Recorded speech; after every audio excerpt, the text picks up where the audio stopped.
একটা অ্যামেন্ডমেন্ট নিয়ে এসেছে ওবিসির ওপরে, যেখানে রাজ্য সরকার সম্পূর্ণরূপে রাজনৈতিক স্বার্থ চরিতার্থের জন্য একটা নির্দিষ্ট কমিউনিটির মানুষকে দেখে দেওয়ার চেষ্টা করছে, তাদেরকে দূরে সরিয়ে দেওয়ার চেষ্টা করছে।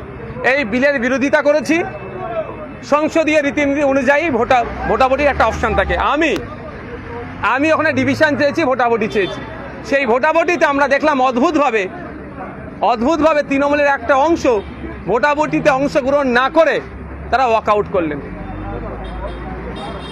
আমরা এই বিলের বিরুদ্ধে ভোট দিয়েছি। এই বিলকে প্রত্যাহার করা, এই অ্যামেন্ডমেন্টকে প্রত্যাহারের কথা বলছি। তো আমাদের অবস্থান clear. West Bengal commission for backward classes যে আইন 1993 আছে, সেই আইনকে মান্যতা দিয়ে সার্ভে করে সায়েন্টিফিক ওয়েতে জাত ধর্ম বর্ণ ঊর্ধ্বে গিয়ে, সে হিন্দু ওবিসি হতে পারে, মুসলিম ওবিসি হতে পারে, খ্রিস্টান ওবিসি হতে পারে, যে কেউ হতে পারে, তাদেরকে ইনক্লুড করা হোক। তা না করে তড়িঘড়ি অলরেডি যেটা সুপ্রিম কোর্টে মামলা চলছে, এখনও শেষ হয়নি, এখানে অ্যামেন্ডমেন্ট নিয়ে এসে তাদেরকে বার করে দেওয়ারটা কোনো একটা জায়গায় চক্রান্ত বলে আমরা দেখছি। তা শুধু তাই নয়, এখানে অ্যাডমিনিস্ট্রেটিভ পাওয়ারটাকে বেশি করে দেওয়া হচ্ছে। বেশ কিছু বিষয়ে অমিট করা হয়েছে সেকশনকে, শিডিউল 1 and 3-কে অমিট করে দেওয়া হচ্ছে। এই 1 and 3-কে অমিট করে দিলে যে এই শিডিউলের মধ্যে কারা আছে, কারা কোনো জাতিগোষ্ঠী আছে, সেইগুলোকে তার চিহ্নিত করা হতো, এই শিডিউলের আন্ডারে ছিল। সেগুলোকে করে দেওয়া মানেই এটাই যে আগামী দিনে আইনি চ্যালেঞ্জ করতে গেলে সেই জায়গাটাও দুর্বল করা হচ্ছে। এই সমগ্র বিষয়টা নিয়ে দীর্ঘ আলোচনার বিষয়, আমরা অপোজ করেছি। শুধু তাই নয়, আমাদের অল ইন্ডিয়া সেকুলার ফ্রন্ট পার্টির পক্ষ থেকে আমরা ডিভিশন চেয়েছি। সেই ডিভিশনে মোট 17টা ভোট মানে এই বিলের বিপক্ষে পড়েছে। তার মধ্যে মমতাপন্থী যে তৃণমূল এখন আছে তাদের কিছু ভোট পড়েছে, আমার সাথে ভোট দিয়েছে। আমার পাশে ছিলেন দমকলের বিধায়ক মোস্তাফিজুর রানাদা সিপিআইএমের, কংগ্রেসের 2 জন বিধায়ক, তিনি আমাদের এই বিলের বিপক্ষে ভোট দিয়েছেন, জুলফিকার দা আর মোতাব শেখ সাহেব।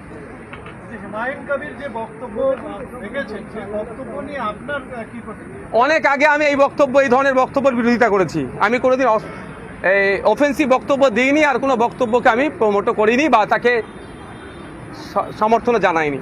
হুমায়ুন কবির বলছেন যে সংখ্যালঘুদের মানে অধিকার খর্ব করা হচ্ছে, এই ব্যাপারে কি বলবেন? এটা দ্বিমত হওয়ার কোনো জায়গাই নাই। কিন্তু সংখ্যালঘুদের অধিকার খর্ব করা হচ্ছে মানে রাগ হচ্ছে, রাগের জ্বালা মিটাবার জন্য 4টে গরম কথা বললে অধিকার ফিরে আসবে না। সায়েন্টিফিক ওয়েতে যেতে হবে, নির্দিষ্ট পরিকল্পনা করে এগোতে হবে। কোন জায়গা থেকে অধিকার কাটছে সেই অধিকারটা না কাটতে পারে, তার জন্য অ্যান্টিডট কি আছে। 4টে গরম কথা বললে অধিকার ফিরে চলে আসবে না। হুমায়ুন কবির বলছেন যে আমি মুসলমানদের সাথে নিয়ে রাস্তায় নেমে ফ্ল্যাটা ভেঙে দেবো, এই শব্দটাকে, এই বাক্যটাকে আপনি কি সমর্থন? কোনোদিন সমর্থন করতে পারি না। 1 নম্বর কথা। 2 নম্বর কথা, মুসলমানদের কেন ঢুকাচ্ছেন? ওনার দলটা কি শুধু মুসলমানদের জন্য তৈরি হয়েছে? আমার যতটুকু জানা মতে ভারতবর্ষে এমন কোনো রাজনৈতিক দলকে election commission of India registration দেয় না কোনো একটা নির্দিষ্ট ধর্ম বর্ণ জাতের জন্য, ধর্মের জন্য যদি তৈরি হয়। একটা সম্প্রদায়কে উনি একেবারে অন্যায় কাজের দিকে উদ্বুদ্ধ করছেন। সেই মমতা ব্যানার্জির দলে তো মানে মমতা ব্যানার্জির কথা মনে পড়ে যাচ্ছে। সে কোনো না কোনো একটা যেমন টান হচ্ছে, এটা আমি পক্ষ নিতে পারছি না, এর বিরুদ্ধে আমি। স্যার বলছি, ইউসিসি বিল নিয়ে যেভাবে সংখ্যালঘুদের মধ্যে আশঙ্কা তৈরি হয়েছে, সেটা নিয়ে কি বলবেন? আজকে আলোচনা ছিল, আজকে ওনারা আলোচনা রাখেনি, পরবর্তীতে আলোচনা হবে। যখন আলোচনা হবে বিধানসভার মধ্যে আলোচনা করব, তার পরবর্তীতে আপনাদেরকেও জানাবো। আপনারা নিশ্চিত থাকুন, এই বিষয়টা দীর্ঘ চর্চা করব। আমরা এর বিরুদ্ধে ইউসিসির নামিয়ে যে চালানোর চেষ্টা, এর বিরুদ্ধে আমি 2টো ডেটা দেবো, 2টো প্রশ্ন ছুড়ে দিচ্ছি। ইউসিসি নিয়েছে এটা বোঝাতে যাচ্ছে তালাকটা নিয়ে।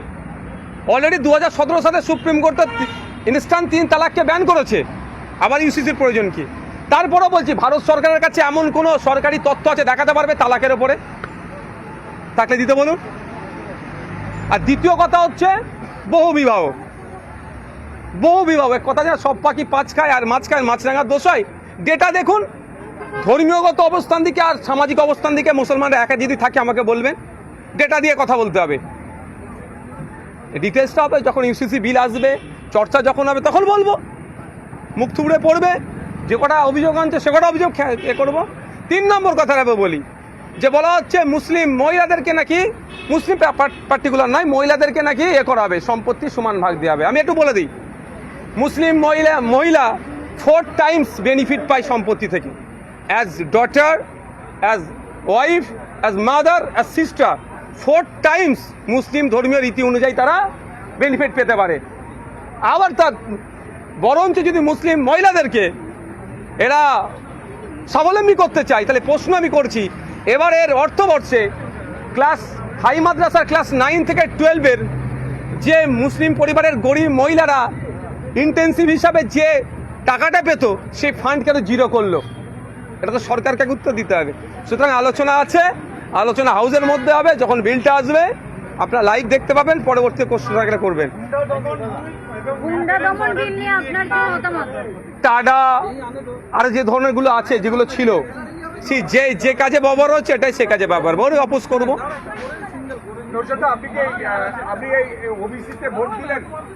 ওবিসি যে অ্যামেন্ডমেন্ট নিয়ে এসছে, অ্যামেন্ডমেন্টের বিরুদ্ধে আমি ভোট দিচ্ছি। ডিভিশনটা আমারই চাওয়া। আমি আমার পার্টির প্রতিনিধি হিসাবে এখানে আছি, অল ইন্ডিয়া সেকুলার ফ্রন্টের পক্ষ থেকে আমি আছি এখানে। আমি চেয়েছি, এর বিরুদ্ধে আমি ভোট দিয়েছি। কয়েকজন সংখ্যালঘু বিধায়ক তারা পর্যন্ত আজকে ওয়াকআউট করলেন না, থাকলেন, আপনার সঙ্গে কথা বললেন, তাদের অবস্থান কি? এটাও তারা অবস্থান আপনারা তাদেরকে জানলে জিজ্ঞাসা করবেন। এটা তো ওয়াকআউট করেনি, তবে অনেকে অ্যাবসেন্ট ছিলেন, ভোট দান থেকে বিরতও ছিলেন। এটাও পাবলিক ডোমিনে ডিসক্লোজ করা দরকার। হুমায়ুন কবিরের বক্তব্যের উপরে মুখ্যমন্ত্রী বললেন বিধানসভার মধ্যে এটাই হচ্ছে শেষ বক্তব্য। তার মানে এবারের বক্তব্যটাকে কি সমর্থন করলেন মুখ্যমন্ত্রী? দেখুন, এটা ওইরকমভাবে তিনি বলেননি। যতটুকু আমি শুনেছি বলছি, প্রতিবাদ জানিয়েছেন। প্রতিবাদকে আমি স্বাগত তখনই জানাবো যখন এইটা সবার ক্ষেত্রে প্রযোজ্য হবে। নামটা হুমায়ুন কবিরের জন্য ওর অফেন্সিভ বক্তব্যকে আমি কোনোদিন সমর্থন করি না। যদি হুমায়ুন কবির বলে তার জন্য এটা বিবৃতি, আর এখানে যদি হরে কৃষ্ণ বলে তার জন্য চুপ থাকলে, তাহলে মুখ্যমন্ত্রীর বক্তব্যকে সমর্থন করব না। হরে কৃষ্ণর জন্য যেমন তিনি কঠোর ব্যবস্থা নেবেন, হুমায়ুনের জন্য যদি কঠোর ব্যবস্থা নেই, তাহলে আমি বক্তব্যকে সমর্থন জানাবো।